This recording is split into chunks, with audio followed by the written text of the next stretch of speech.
All right, let's get right into it. We're going to talk about one of the most critical, yet, let's be honest, often overlooked skills for any back-end developer: configuration management. This is the secret sauce, the thing that takes your application from a chaotic mess to a predictable, well-oiled machine. So, when I say the word config, what pops into your head? I'm willing to bet it's stuff like API keys, database passwords, maybe some JWT secrets, right? And look, you're not wrong, but that's just the tip of the iceberg. Because thinking config is just about secrets, well, that's like saying a car is only its engine. Yeah, the engine is absolutely vital, but you're missing the transmission, the wheels, the steering, the other 90% of what actually makes the car go. So let's take a look at the whole vehicle. So, what is configuration really? We're going to redefine it and show you why it is so much more than just a place to stash your passwords. At its heart, configuration management is the systematic way we handle all the settings that dictate how our application behaves. The key word there is systematic. It's about moving from just, throwing things together to a deliberate, intentional design. I think the best way to think about it is this. Configuration is literally the DNA of your application.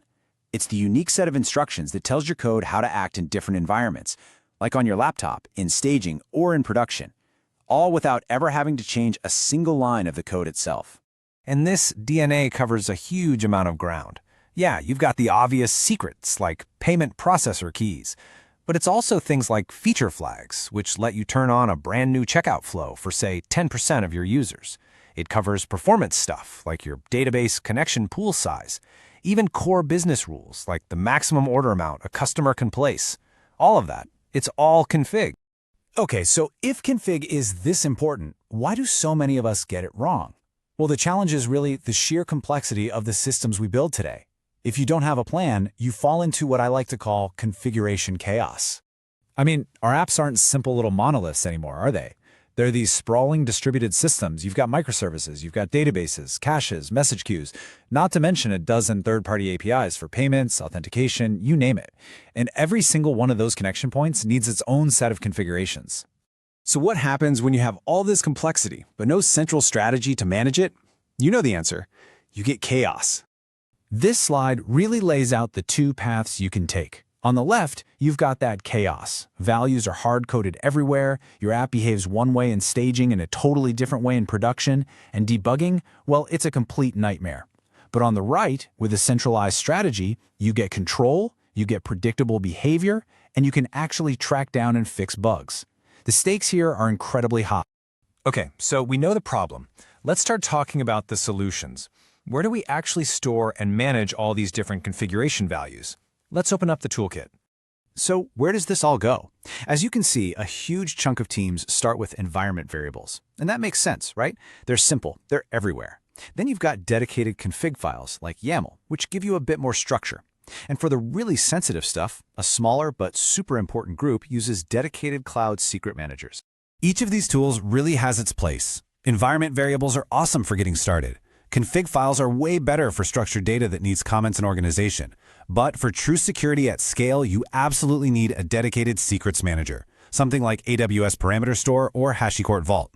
The reality is, most production systems end up using a hybrid strategy. Maybe they fetch a secret from a vault and then load it into an environment variable right when the application starts up. Now we get to the really good stuff, the master plan. How do we actually use this toolkit to manage our configs securely and effectively across all those different environments? The most crucial insight here is that your configs must be different for development, staging, and production. Why? Because each environment has a completely different job, a different priority.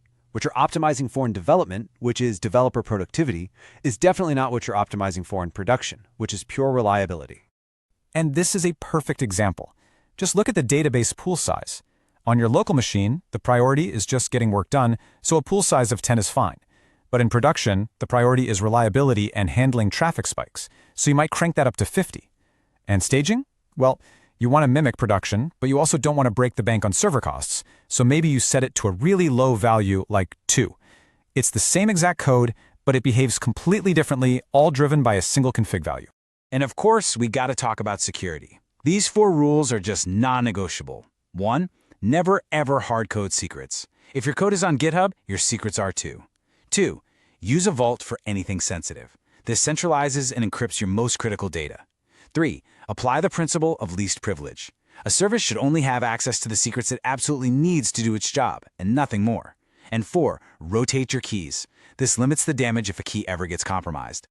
Those 4 rules are essential. But there is one final rule that is so important it rises above all the others. It's a lesson that, unfortunately, a lot of us learn the hard way, after hours and hours of painful debugging. Here it is, the #1 rule of configuration management. Always validate your configs every single time your application starts. No exceptions. So why is this so critical? It's a lifesaver, that's why. It will catch a missing API key before your app starts, not after it's been running weirdly in production for an hour. It saves you from wasting an afternoon debugging what turns out to be a simple typo in an environment variable name. It ensures your application fails fast and fails loud if its DNA is incomplete, rather than just limping along in some broken, unpredictable state. Look, if you take only one single thing away from this whole explainer, please let it be this. Always, always, always validate your configs. This one practice will save you from a world of hurt, I promise. So there we have it. We've gone from chaos to control. We've seen that configuration is so much more than just secrets. It's the very DNA of your application. The only question left is, now that you know, how are you going to protect it? Welcome to the Explainer. Today, we're tackling the 2 absolute giants of cloud computing, Amazon Web Services and Microsoft Azure. Look, whether you're building the next killer app or moving a massive company to the cloud, the platform you choose is, well, it's everything. It's the foundation, and we're here to help you figure out the lay of the land. So here's what we've got on tap. We're going to start with a pretty simple and kind of tasty analogy to really get what the cloud's all about. Then we'll meet the big players, see how their whole worlds are structured, compare their toolboxes, do a deep dive into security, which is huge, and then finally help you figure out which one might be the best fit for you. All right, let's get into it. And to really understand the cloud, you're not going to believe this, but we've got to talk about pizza. Seriously, just stick with me here. It's actually the perfect way to understand why everyone's moving away from doing IT the old-fashioned way. I mean, think about it. We outsource stuff all the time, right? We get takeout when we're too busy to cook. We hire a plumber because we don't have the tools or the know-how. We do it because it's cheaper, it's faster, or just because someone else is an expert and can do it way better than we can. So why should running a bunch of servers in a closet be any different? Well, the answer is, it's not. And that, in a nutshell, is the entire idea behind cloud computing. You're letting a provider who lives and breathes this stuff manage it for you at a scale you could never imagine. And this is where that pizza analogy just clicks. Making pizza from scratch at home, that's like old school IT. You manage everything: the oven, the ingredients, the recipe, the whole shebang. Take and bake is infrastructure as a service, or IaaS. The pizza place provides the base, but you manage cooking it. Pizza delivery, that's platform as a service, PaaS. They handle everything except for you eating it. And finally, dining out is software as a service, SaaS. You manage literally nothing except showing up and enjoying your meal. Okay, so now we get the why of the cloud. Let's move on to the who, because in this gigantic global market, there are a couple of names that just tower over everyone else. Yeah, just take a look at this chart from Synergy Research Group. What's wild is that top right corner, the market leaders box. You see Google in there, growing fast for sure, but AWS and Microsoft Azure, they're in a completely different league. Their combined share of the market is just massive, and that's exactly why we're putting them head-to-head today. Now, before we get into the nitty-gritty of comparing all the tools, this part is absolutely critical. We have to understand how these 2 giants actually structure your stuff. They have really different philosophies on how to organize and govern your resources, and that can make a huge difference, especially when you start to grow. So at the basic level, they look kind of similar. In the AWS world, your main box for everything is an account. It's a container for your resources and your bill. In Azure, the same idea is called a subscription. But, and this is a big but, all your Azure subscriptions live inside one single top-level Microsoft Entrée tenant. You can think of that tenant as the master key to your entire organization's kingdom, handling who you are and what you can access from one spot. Now, 1 or 2 of these containers is easy to manage, but what about hundreds or thousands? That's where you need a way to group them. AWS uses organizational units, or OUs, to lump accounts together so you can apply rules to them all at once. Azure's answer to this is management groups. They let you control access and policy across tons of subscriptions, and whatever rule you set at the top just flows all the way down. For a huge company, that's incredibly powerful. Okay, so we've covered the structure, the how. Now for the fun part, the what. We're going to pop the hood and look at the core tools each platform gives you.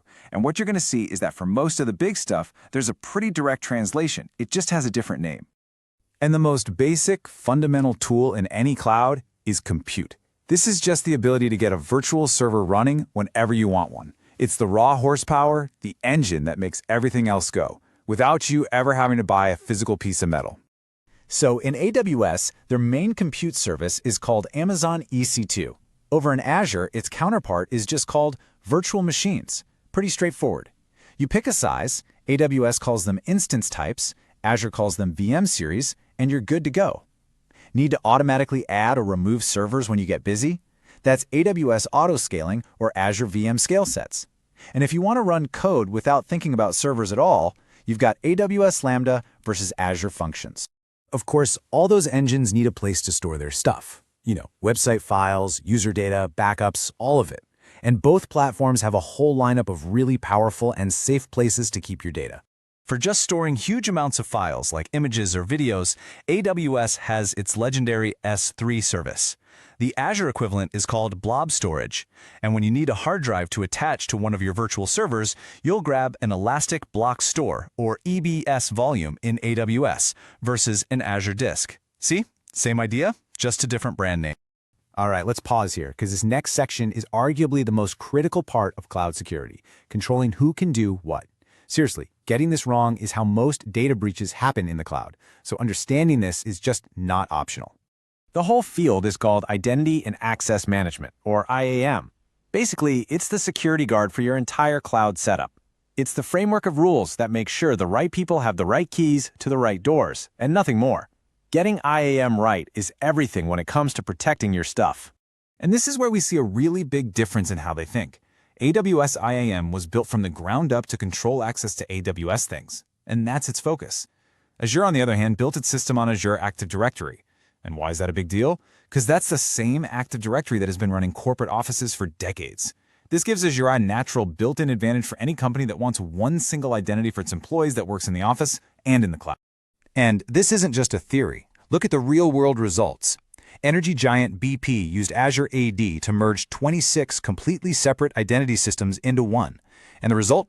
Support tickets dropped by almost 90%, and get this, a 91% drop in security incidents tied to identity. That's the power of getting this right. But on the AWS side of the fence, the story is just as powerful. Take a huge financial company like Capital One. They use AWS IAM to manage access for more than 50,000 employees. They use things like AWS Organizations and the IAM Identity Center to control it all from one place, and even built their own tool to automate security rules across their massive environment. So, after looking at how they're built, what's in their toolbox, and how they handle security, we finally get to the big one. Which cloud platform should you actually choose? So what's the final answer? Well, the most important thing to know is that there isn't one. The choice isn't about which one is better, it's about which one is better for you. You really have to look at your team. Are they all Windows Server pros who live and breathe Active Directory? Azure is going to feel like coming home. Are they more from the Linux and open source world? AWS will probably feel more natural to them.